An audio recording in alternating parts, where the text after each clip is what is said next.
अपरा एकादशी हिंदुओं के लिए एक व्रत का दिन है जो हिंदू महीने ज्येष्ठ में कृष्ण पक्ष की एकादशी को मनाया जाता है। अपरा एकादशी मई और जून के महीने में आती है। अपरा एकादशी व्रत रखने से ऐसा माना जाता है कि व्यक्ति सभी पापों से मुक्त हो जाता है। इस एकादशी को अचला एकादशी के नाम से भी जाना जाता है और यह दिव्य शुभ फल प्रदान करती है। अपरा एकादशी भगवान विष्णु की पूजा करने के लिए समर्पित है। अपार का अर्थ है असीमित। ऐसा माना जाता है कि इस व्रत को करने से भक्त को असीमित धन की प्राप्ति होती है, इसीलिए इसका नाम अपरा एकादशी है। इस एकादशी का अर्थ इसके कर्ता को असीमित लाभ दिलाने के लिए लगाया जाता है। ब्रह्म पुराण में भी अपरा एकादशी के महत्व का विस्तार से वर्णन किया गया है। अपरा एकादशी का व्रत पूरे देश में अलग अलग नामों से श्रद्धापूर्वक मनाया जाता है।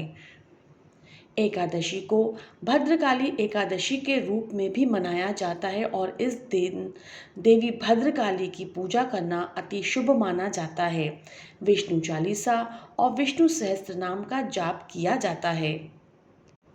इस एकादशी के व्रत के कई नियम हैं। इसमें कुछ लोग कठोर उपवास रखते हैं, जबकि अन्य फल, दूध और गैर अनाज वाले खाद्य पदार्थ खाते हैं। भगवान विष्णु का आशीर्वाद प्राप्त करने के लिए पीले कपड़े पहनते हैं, अनाज, दालें, फलियां और मांस इत्यादि के सेवन से बचते हैं। किसी की भावनाओं को ठेस पहुंचाने और बहस शुरू करने या दूसरों का मजाक उड़ाने से बचना चाहिए। सुबह जल्दी उठें, स्नान करें और भगवान विष्णु और लड्डू गोपाल की पूजा के लिए अनुष्ठान करें। भगवान विष्णु को फल, सूखे मेवे, मिठाई और पंचामृत चढ़ाएं। भगवान विष्णु की आरती के साथ अनुष्ठान समाप्त करें। सात्विक भोजन के साथ व्रत तोड़ें। जरूरतमंदों को भोजन और कपड़े दान अवश्य करें। अपरा एकादशी की व्रत कथा इस प्रकार है। भगवान श्री कृष्ण कहने लगे, हे राजन, ज्येष्ठ मास के कृष्ण पक्ष की एकादशी को अचला एकादशी तथा अपार एकादशी दोनों ही नाम से जाना जाता है, क्योंकि यह अपार धन देने वाली है। जो मनुष्य इस व्रत को करते हैं वे संसार में प्रसिद्ध हो जाते हैं। इसकी प्रचलित कथा के अनुसार प्राचीन काल में महिध्वज नामक एक धर्मात्मा था। उसका छोटा भाई व्रजध्वज बड़ा ही क्रूर, अधर्मी तथा अन्यायी था। वह अपने बड़े भाई से द्वेष रखता था। उस पापी ने एक दिन रात्रि में अपने बड़े भाई की हत्या करके उसकी देह को एक जंगली पीपल के नीचे गाड़ दिया।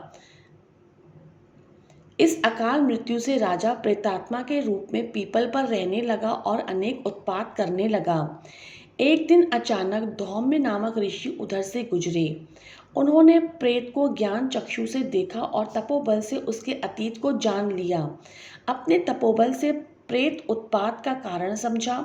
ऋषि ने प्रसन्न होकर उस प्रेत को पीपल के पेड़ से उतारा तथा परलोक विद्या का उपदेश दिया।